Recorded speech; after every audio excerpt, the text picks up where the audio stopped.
Buenos días. Esta es la clase 6 del módulo 4 del curso Química Biológica Avanzada para investigadores del área biomédica.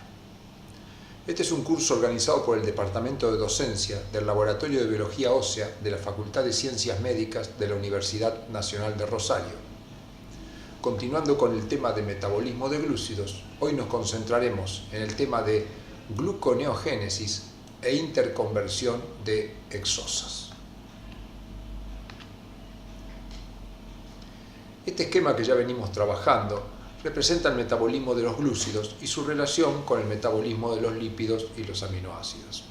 Como podemos recordar, la glucosa a través de la vía glucolítica se transforma en piruvato, por descarboxilación oxidativa en acetil-CoA y el acetil-CoA en dióxido de carbono a través del ciclo de Krebs. Básicamente en estas tres vías se generan moléculas de NADH y otras coenzimas reducidas que alimentan a la cadena respiratoria y la fosforilación oxidativa para la formación de ATP en presencia de oxígeno.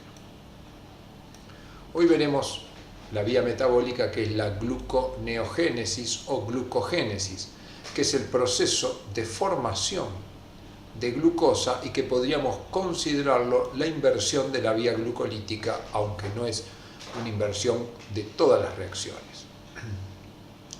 La gluconeogénesis se puede hacer a partir de diferentes sustancias, por ejemplo, lactato, que provenga del piruvato, glicerol, que provenga de los lípidos, o cetoácidos que originen en el metabolismo de los aminoácidos. La gluconeogénesis es una vía metabólica cuya función es la síntesis de glucosa a partir de intermediarios glucolíticos, glucídicos y no glucídicos. Acá volvemos a representar, entonces la gluconeogénesis puede fundamentalmente ocurrir por el aporte de glicerol o el aporte de oxalacetato. Este oxalacetato, como conocemos, puede venir desde el piruvato, que a su vez se puede originar en el lactato, o de los aminoácidos. Ahora, los aminoácidos también pueden dar intermediario del ciclo de Krebs, y como el ciclo de Krebs, como último intermediario, tiene el oxalacetato, los aminoácidos básicamente entran en gluconeogénesis.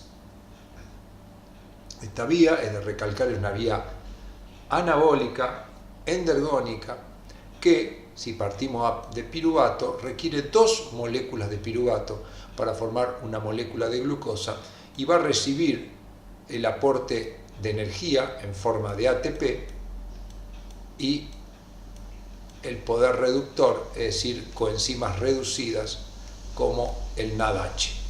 Es decir, que los alimentadores de esta vía son contrarios a los alimentadores de la vía glucolítica, que eran el ADP y el NAD. Acá los alimentadores son el ATP y el NADH. Por eso decimos que la gluconeogénesis es una ruta de tipo endergónica o anabólica. Partimos de una molécula de 3 carbonos para dar una molécula de 6. Acá tenemos un detalle un poco más importante. Acá tenemos la glucosa y acá tenemos el piruvato. La reacción, básicamente, el piruvato se transforma en oxalacetato, luego pasa a fosfonilpiruvato y acá se revierten las reacciones hasta llegar a formar glucosa. Es importante ver la relación entre la gluconeogénesis, que sería la formación desde piruvato hasta glucosa, con el ciclo de Krebs. El ciclo de Krebs, como ya conocemos, se inicia con el acetil-CoA y oxalacetato para dar citrato, pero una serie de reacciones terminan regenerando el oxalacetato, por lo tanto este oxalacetato puede ingresar a la gluconeogénesis. Pero no solo oxalacetato, sino cualquier sustancia que esté por adelante del citrato va a poder dar oxalacetato. En el esquema parece claro que el acetil-CoA también podría formar glucosa. Sin embargo, es importante tener presente lo siguiente. La molécula de acetil-CoA, el grupo acetato, tiene 2 átomos de carbono. Cuando el acetil-CoA se une con el oxalacetato y forma citrato, en las 3 primeras reacciones se pierden 2 moléculas de dióxido de carbono que corresponden a los carbonos del acetil-CoA. Por lo tanto, inicié con oxaloacetato y vuelvo a tener oxaloacetato, de tal manera que este acetil-CoA se perdió en el camino. Por eso decimos que el acetil-CoA no es glucogénico. A pesar de que la vía parecería conducirlo, el acetil-CoA ingresa con oxaloacetato y termino regenerando oxaloacetato, habiendo perdido los dos carbonos del acetil-CoA.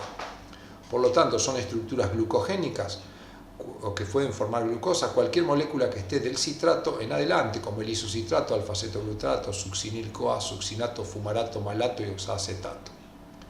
El piruvato o moléculas que desemboquen en esto acá, por ejemplo, el lactato. Los aminoácidos también son glucogénicos porque muchos aminoácidos se metabolizan, por ejemplo, a succinil-CoA, alfa-acetoglutarato y al mismo oxaloacetato. Veamos ahora un poco más en detalle la glucogénesis. Ocurre toda en el citoplasma, pero básicamente en tres compartimentos distintos. Una parte ocurre en mitocondria, otra ocurre en el citosol y otra en el retículo endoplasmático liso. Las reacciones en mitocondria, el piruvato, por acción de la piruvato carboxilasa, forma oxaloacetato, incorporando un dióxido de carbono. Luego, este oxaloacetato, para poder salir a la mitocondria, se transforma en malato por reducción utilizando NADH y luego sí es transportado al citosol. Este malato luego por la malato deshidrogenasa citosólica se transforma nuevamente en oxaloacetato y la fosfonolpiruvato carboxiquinasa le saca dióxido de carbono y lo transforma en fosfonolpiruvato. Luego acá hay una inversión de las enzimas de la vía glucolítica. La enolasa forma 2-fosfoglicerato, la fosfoglicerato mutasa cambia el fósforo de posición 2 a 3. La fosfoglicerato quinasa actúa en esta reacción utilizando ATP, por lo que gasta energía para dar 1,3-bifosfoglicerato, y se forma gliceraldehído 3-fosfato consumiéndose NADH y generándose NAD. A partir de un piruvato obtendré un gliceraldehído 3-fosfato y con otro piruvato obtendré otro que se isomerizará por la triosafosfato isomerasa de hidroxiacetona. Con una molécula de hidroxiacetona y una de gliceraldehído 3-fosfato, por la inversión de la enzima catalizada por la aldolasa A, se forma fructosa 1,6-bifosfato que, por una fosfatasa, que es la fructosa 6-fosfato-fosfatasa, se le saca el fósforo de la posición 6, formando, de la posición 1, formando fructosa 6-fosfato. Luego, esta fructosa 6-fosfato se isomeriza a glucosa 6-fosfato, ya ingresando ahora al retículo endoplasmático, la glucosa 6-fosfatasa le saca el fósforo de la posición 6 y obtenemos glucosa. Veremos algunos detalles importantes. Como vimos también ya en clases anteriores, el glicerol que tenemos acá puede entrar en la gluconeogénesis transformándose primero en glicerol fosfato y luego con la glicerol fosfato deshidrogenasa a dihidroxiacetona. La reacción que ocurre dentro del retículo endoplasmático liso es interesante porque es una reacción que ocurre solo en riñón y en hígado en cantidad importante. Por lo tanto, son los únicos tejidos que pueden proveer glucosa a la sangre. Si a la glucosa no se le saca el fósforo, no puede ser provista a la sangre. En cambio, el hígado y el riñón sí tienen la posibilidad porque ocurre esta reacción, que vemos ahora en detalle. La glucosa 6-fosfato, que venía por la vía de gluconeogénesis, ingresa al retículo endoplasmático a través de un contratransportador con fosfato. Una vez que ingresó al retículo endoplasmático, la enzima glucosa 6-fosfatasa que se encuentra allí dentro le saca el fósforo de la posición 6, dejando un oxidrilo, y esta molécula ahora de glucosa sale por un transportador de glucosa de difusión facilitada conocido como GLUT2 al citosol, de donde puede ser transportado hacia la sangre. Es decir, que se necesitan básicamente 3 proteínas como mínimo para que ocurra la desfosforilación de la glucosa. El contratransportador fosfato-glucosa que hace ingresar la glucosa 6-fosfato y la enzima glucosa 6-fosfatasa se expresan en todos los tejidos. Sin embargo, el transportador GLUT2 se expresa únicamente en el retículo endoplasmático del hígado y del riñón. Por esa razón, estos dos órganos son los únicos órganos productores de glucosa y capaces de mantener la glucemia durante la etapa de ayuno. Vamos a ver ahora la interconversión de exosa. La interconversión de exosa es un mecanismo por el cual las exosas se pueden transformar generando glucosa o metabolitos derivados de esta. Estudiaremos dentro de la interconversión de exosas el metabolismo de la fructosa y de la galactosa por su importancia en los seres humanos. La fructosa se incorpora al metabolismo de los glúcidos por la fosforilación en el carbono 6 por acción de una enzima que es la exoquinasa 1, que es también capaz de fosforilar glucosa. En esta reacción vemos la vía glucolítica desde glucosa hasta piruvato y cómo se incorpora la fructosa. La fructosa, que en el carbono 6 tiene un hidrógeno, recibe a partir de ATP y por la acción, como dijimos, de la exoquinasa 1, la adición de un fósforo en posición 6 formando fructosa 6-fosfato. Esta fructosa 6-fosfato luego por la fosfofructoquinasa 1 podrá formar fructosa 1,6-bifosfato y continuar la vía glucolítica. También la fructosa 6-fosfato que se incorporó, ya sea que venía de la glucosa o de la fructosa, también puede ser tomada por la fosfofructoquinasa 2 y transformarse en fructosa 2,6-difosfato. Acá está mal, 2,6-difosfato tiene el fósforo en esta posición. La fructosa 2,6-difosfato, que es una molécula que participa en la regulación del metabolismo de la glucólisis y la gluconeogénesis mediado por insulina y glucagón.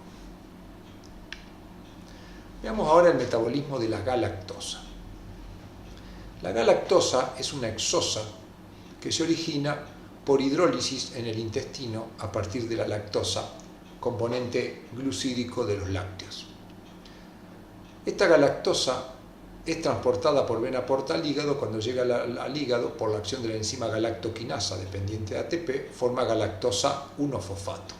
Se fosforila en esta posición.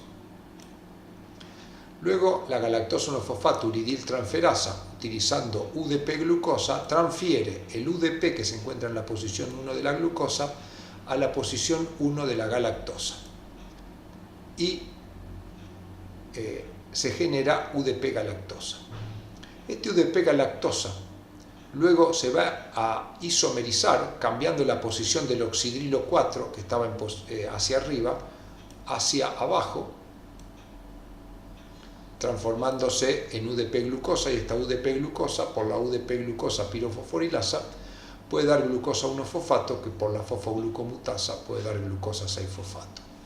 En definitiva, y simplificando, la galactosa en el proceso de interconversión de exosas se termina transformando en glucosa 6-fosfato. La galactosa también tiene importancia en la glándula mamaria en la etapa de lactancia, porque la leche humana posee lactosa. ¿Cómo se genera la lactosa a partir en la glándula mamaria? Se genera a partir de glucosa 6-fosfato. La glucosa 6-fosfato se transforma en glucosa 1-fosfato y luego por la UDP-glucosa pirofosforilasa en UDP-glucosa. Esta UDP-glucosa, por una isomerasa, la UDP-glucosa 4-epimerasa, da UDP-galactosa. Y la UDP-galactosa con la glucosa se produce una unión de tipo beta-1,4 entre la galactosa y la glucosa, generando el disacárido lactosa. Esto, como dijimos, ocurre en la glándula mamaria lactante, es estimulada por prolactina y por la alfa-lactoalbúmina, que es una proteína que estimula la actividad de galactosiltransferasa.